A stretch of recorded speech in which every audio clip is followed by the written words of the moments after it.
हम सभी लोग जानते हैं कि आज जिस दौर से हम गुजर रहे हैं वो एक भयानक दौर है। चाहे हम जहां से भी शुरू करें, वो जाति और महिलाओं के ऊपर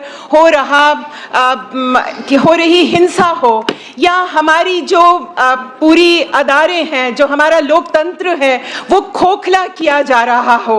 एक लंबी फहरिस्त है हमारे सामने जो हमारे साथ हमारे लोगों के अधिकारों का, हमारे लोगों की नागरिकता का जिस तरह से हनन हो रहा है। हम ऐसा लगता है कि हम एक युद्ध में हैं और युद्ध की जो जमीन है वो नए तौर पे प्रभाषित हो रही है। ये युद्ध किसी सरहद के पार के लोगों के साथ नहीं लड़ा जा रहा। बिना किसी कायदे कानून का, बिना भारत के संविधान में दर्ज धाराओं की परवाह करते हुए किसी को अपना शत्रु माने और उसके अधिकारों का ना कि हनन करें, उन्हें हिंसा से मिटा देने तक जाएं।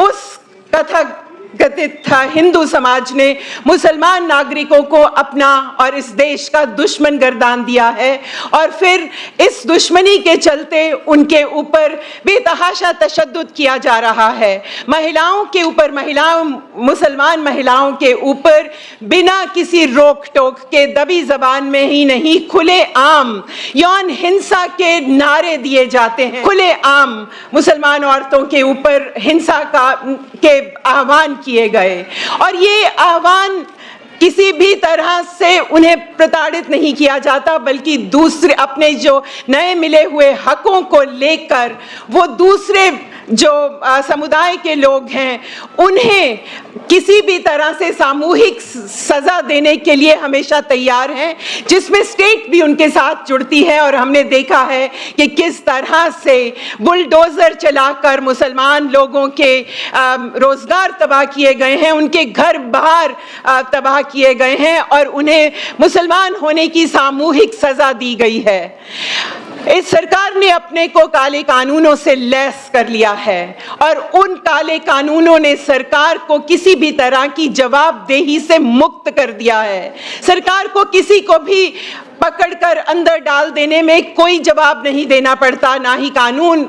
इस तरह से उन्होंने अपने लिए कानून बना लिए हैं, इस तरह से अपने लिए इम्प्यूनिटी जो है वो पूरी की पूरी इंट्रेंच कर ली है कि जवाबदेही से मुक्त हो चुके हैं। और हमारे देश के सबसे प्रसिद्ध सम्माननीय जो कवि, मानवाधिकारों के एक्टिविस्ट, बहुत ही जाने माने वकील और अन्य कार्यकर्ताओं को, जो कि अपनी जिंदगियों से भारत के लोगों की जिंदगियों को खूबसूरत बनाने में अपनी आवाज लगा रहे थे, उन्हें पकड़ के जेलों में बंद किया हुआ है। हम जानते हैं कि भीमा कोरेगांव की साजिश, तथाकथित साजिश के नाम पर हमारे देश के बुद्धिजीवियों को किस तरह पिछले 5 साल से जेलों में बंद किया गया है, और उनमें महिलाएं भी शामिल हैं।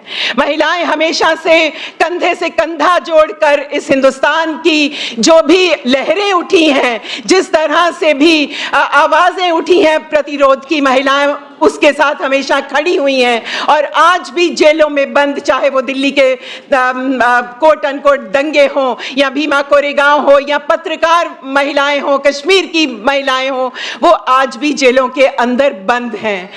लिस्ट बहुत लंबी है और मैं बहुत कुछ और गिना सकती हूं कि आज इस दौर में हमारे साथ किस तरह का अटैक हो रहा है। सर्वहारा हमारी मजदूर जमात, जो दहाकों की अनदेखी से वैसे ही जूझ रही थी, गरीबी में मेहनत करते हुए भी 2 वक्त का खाना नसीब ना होने से, आज उसे इस तरह से नए जो कानून लाए गए हैं, लेबर कोड लाए गए हैं, एक ऐसी जगह पे पहुंचा दिया गया है जो एक कुएं के समान है, जहां से निकलने के लिए वो जद्दोजहद करने के भी उनके पास ना वक्त है ना शक्ति बची है, क्योंकि हर किस्म के संगठनों के ऊपर पूरी की पूरी मनाही है।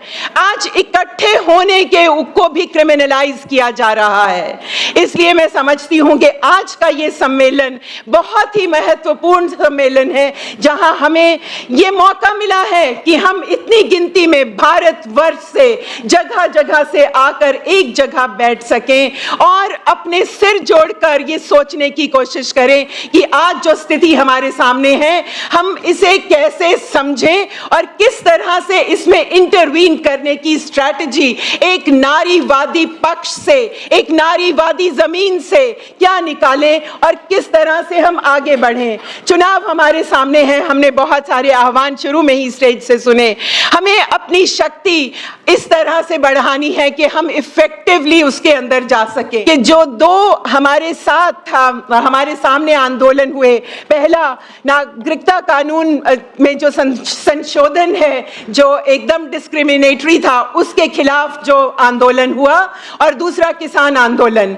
नागरिकता संशोधन एक्ट के खिलाफ के आंदोलन ने नागरिकता के सवाल को हमारी औरतों की एक नारीवादी समझ से पूरी तरह से उसकी तहें खोली। एनआरसी से शुरू, असम से शुरू हुआ, जब ये सिटीजनशिप का काम चला तो महिलाओं ने ये महसूस किया कि ना तो उनके पास कोई लीगेसी डॉक्यूमेंट्स हैं और ना ही उनके पास किसी तरह की अपनी वंश या अपनी जो इनहेरिटेंस है दिखाने का कोई भी कागज है।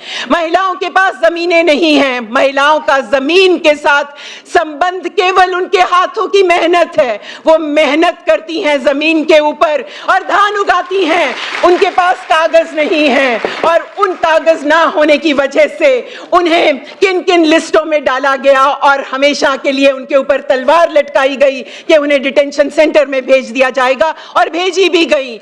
उसके बाद महिलाओं की पहचान, जो एक बेटी से शादी के बाद पत्नी बनती हैं, वो कौन सी क्लेम करें कि किस धारा से वो आ रही हैं, उनके पास पहचान पत्र नहीं है। उन्होंने ये जो सामने महिलाओं की जो त्रासदी उस दौरान हमारे सामने आई, जब सीए पास हुआ तो एक जैसे ज्वाला फूट गई। महिलाओं के पीछे वो सारा एनआरसी आसाम का एक्सपीरियंस था। उन्हें पता था कि ये जो काला एक कानून जो में जो संशोधन हुआ है ये कहाँ लेके जा रहा है। ये खाली मुसलमान लोगों को भारत की नागरिकता से वंचित करने जा रहा है। उस आंदोलन की जो पहल है, उस आंदोलन की लीडरशिप है, वो महिलाओं ने दी, ये जानते हुए कि ये मुसलमान समुदाय के ऊपर एक प्रहार है। उन्होंने उस प्रहार को महिलाओं की दृष्टि से भी खोला और इसीलिए कहा हम कागज नहीं दिखाएंगे और हम एक हैं। हमने उस आंदोलन के दौरान ये सीखा कि वो समूह, मुसलमान समूह या असम का बंगाली पृष्ठभूमि का असमी नागरिक है, जिस तरह से उसको उसके नागरिकता के अधिकारों से पूरे समूह को ही वंचित किया जा रहा है, उस वंचित समूह की औरतें किस तरह से दोहरी डिस्क्रिमिनेशन का शिकार हैं। भारत को औरतों ने अपनी शमूलियत से नागरिकता की ये परतें खोल कर दिखा दी। हमें बहुत ज्यादा मान है उन औरतों का जिन्होंने हमारी विचार और हमारा आगे का काम कैसा हो उसको आगे बढ़ाया।